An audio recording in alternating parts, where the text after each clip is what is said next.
మద్యానికి బానిసైన యువత తప్పటడుగులు వేస్తోంది. నిషా తలకెక్కితే చాలు ఎదురుగా ఎవరున్నా సరే డోంట్ కేర్ అంటున్నారు. ఫుల్లుగా తాగేసి విచక్షణ రహితంగా ప్రవర్తిస్తున్నారు. అలా తాగుబోతులు చేసిన తప్పును అడ్డుకున్న ఓ మహిళా ఎస్ఐ పైకి దూసుకెళ్లారు కొంతమంది యువకులు.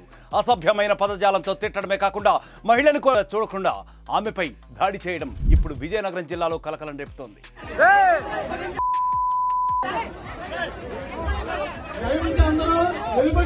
వేపాడ మండలం గుడివాడ గ్రామంలో మంగళవారం రాత్రి శ్రీ వేణుగోపాల స్వామి తీర్థ మహోత్సవం జరిగింది.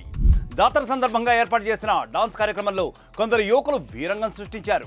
తాగిన మత్తులో డాన్స్ చేస్తున్న యువతులతో అసభ్యంగా ప్రవర్తించి నానా హంగామా చేశారు. అయితే అక్కడే విధుల్లో ఉన్న వల్లంపూడి ఎస్ఐ దేవి ఇదంతా కూడా గమనించి యువకులను అడ్డుకునే ప్రయత్నం చేశారు.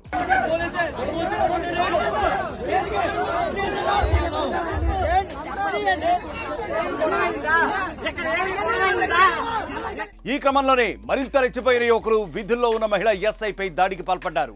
అత్యంత అసభ్యకరంగా దుర్భాషలాడుతూ ఆమె జుట్టు పట్టుకుని కొట్టారు. గ్రామ పెద్దలు వారించినా సరే ఆ యువకులు వినలేదు. దీంతో ప్రాణభయంతో ఎస్ఐ సమీపంలోని ఓ ఇంట్లోకి వెళ్లి తలదాచుకున్నారు. అయినా సరే వెంటాడి మరీ అక్కడ రభస సృష్టించారు ఆ యువకులు.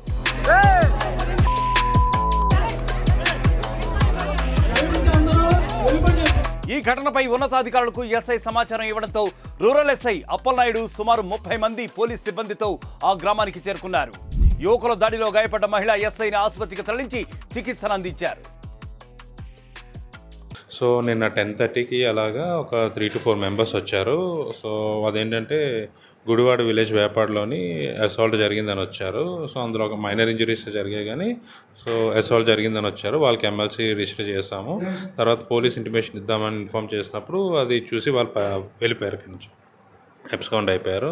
అండ్ అరౌండ్ 3 o'clock అలా వల్లంపూడి పిఎస్ ఎస్ఐ గారు వచ్చారు. ఎస్ఐ గారు వచ్చి ఈ అసాల్ట్ చేసింది ఎస్ఐ గారు అని చెప్పి ఆవిడ కూడా కంప్లైంట్ ఇచ్చారు. ఎమ్మెల్సీ రిజిస్టర్ చేసుకున్నారు. మైనర్గా చిన్న చిన్న అబ్రేషన్స్ ఉంటే ఇవ్వాల్సిన ప్రిలిమినరీ ట్రీట్మెంట్ ఇచ్చేసి ఎమ్మెల్సీ రిజిస్టర్ చేశామండి. వాళ్ళకి కూడా మైనర్గా చాలా చిన్న అబ్రేషన్సే ఉన్నాయి. ఎస్ఐపై దాడి చేయడాన్ని పోలీసు అధికారులు తీవ్రంగా పరిగణించారు. తనపై దాడి చేసిన వారిపై మహిళా ఎస్ఐ ఫిర్యాదు చేశారు. విధులకు ఆటంకం కలిగించడమే కాకుండా వీడియో తీస్తూ ఉండగా తన సెల్ ఫోన్ కూడా తీసుకుని పారిపోయినట్లు తెలిపారు. దాంతో జాతరలో రికార్డు చేసిన వీడియో క్లిప్పింగ్లను పరిశీలించి 9 మందిని అరెస్ట్ చేయగా మరొకరు పరారీలో ఉన్నారు. గ్రామంలో ఎలాంటి ఘర్షణలు జరగకుండా పోలీసులు పికెట్ను ఏర్పాటు చేశారు.